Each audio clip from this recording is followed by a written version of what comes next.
The village of Lowdham, to many, looks like any other in our county.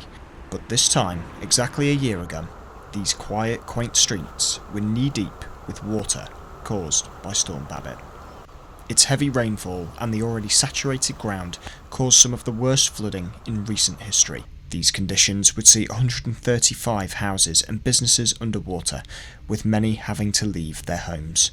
But some stayed behind, like Steve Boyle, who's lived in the village for 42 years. He says that out of the 6 floods that have hit Lowdham, Babet was likely the worst he's seen.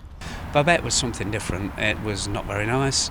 And yes, we had water inside the house, which is not very nice at all.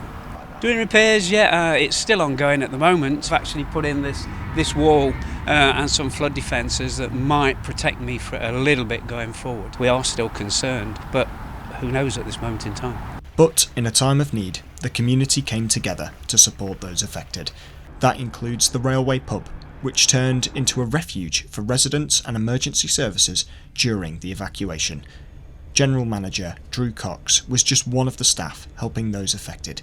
He says seeing people he knew needing help was heartbreaking. It was heartbreaking to see surrounding buildings and houses and homes sadly being damaged and destroyed by the flooding. People are still recovering, but Lowdham's a very resilient place. They'll crack on. They'll get back to it, and yeah, it's a great village for people to be a part of. To prevent further floods, a new £30 million flood reservoir is currently being constructed by the Environment Agency and Nottinghamshire County Council.